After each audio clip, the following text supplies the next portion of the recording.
Kedua saudari itu menemukan sebuah cincin berlian tersangkut di dasar kolam. Melihat berlian mahal, kakak perempuan itu tanpa ragu menjatuhkan handuknya dan terjun ke air, berenang cepat menuju cincin tersebut. Namun cincin itu tersangkut sangat erat dan sekeras apapun ia berusaha, ia tidak bisa melepaskannya. Melihat ini, adik perempuan itu juga dengan tegas melompat ke kolam untuk membantu. Tapi selama perjuangan itu, rambutnya secara tidak sengaja tersangkut di saluran pembuangan.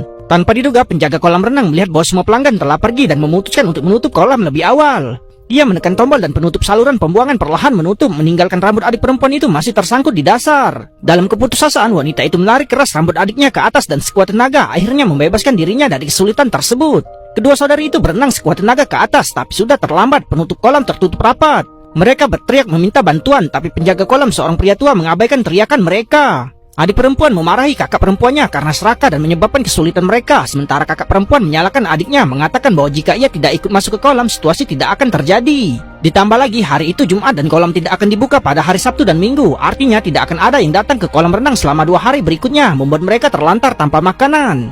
Memikirkan hal ini, kedua saudari itu menjadi semakin cemas. Setelah tenang, prioritas utama mereka adalah melarikan diri. Mereka mencoba membuka penutup kolam dengan tangan mereka, namun penutupnya sangat kokoh dan tanpa pijakan mereka berjuang lama tanpa hasil. Karena tidak ada pilihan lain, keduanya mencari celah di mana-mana, tapi setelah melihat sekeliling, mereka menemukan area tersebut tertutup rapat. Setelah beberapa kali berputar, mereka akhirnya menemukan lubang kecil di penutup tersebut. Kakak perempuan yang bermata tajam memperhatikan bahwa ini adalah celah, tapi membutuhkan alat untuk melebarkannya.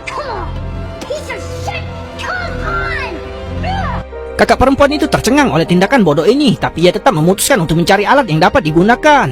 Setelah beberapa pencarian, ia menemukan potongan penutup yang relatif tajam, memasukkannya ke dalam lubang dan mencoba memotongnya, tapi hasilnya kurang efektif. Adik perempuan itu patah semangat dan telah menyerah, tapi kakak perempuan itu masih mendambakan cincin berlian besar di bawahnya. Selanjutnya, ia mencoba mengangkat penutup saluran pembuangan, berharap dapat menggunakannya untuk membuka penutup atas, tapi penutup itu dikencangkan dengan skrup. Perlahan-lahan, langit mulai gelap dan suhu air kolam mulai turun. Lebih buruk lagi, diabetes kakak perempuan itu kambuh. Ia menjadi lesu dan tubuhnya gemetar tak terkendali. Ia sangat membutuhkan suntikan insulin atau ia akan pingsan kapan saja. Namun insulin itu ada di ranselnya di atas. Tepat ketika keduanya putus asa, mereka tiba-tiba mendengar langkah kaki di atas. Ada seseorang petugas kebersihan di sana. Kedua wanita itu melihat ini sebagai jalan keluar, dengan panik menepuk-nepuk dan berteriak meminta bantuan. Tapi setelah mengetahui kesulitan kedua saudari itu, petugas kebersihan langsung menuju ransel kakak perempuan itu dan mengambil dompet serta kartu banknya. Kemudian petugas kebersihan melihat kamera keamanan di atas dan kemudian berjalan menuju ruang kontrol. Kedua perempuan yang naif itu mengira petugas kebersihan hanya mencoba membuka penutupnya. Saat mereka lega karena diselamatkan, petugas kebersihan itu pergi ke kamera keamanan, mematikannya, lalu keluar dan meminta ke atasan di ponsel mereka sambil mengatakan akan menghubungi polisi untuk mereka. Kedua saudari itu mempercayainya dan dengan mudah memberikan kata sandi.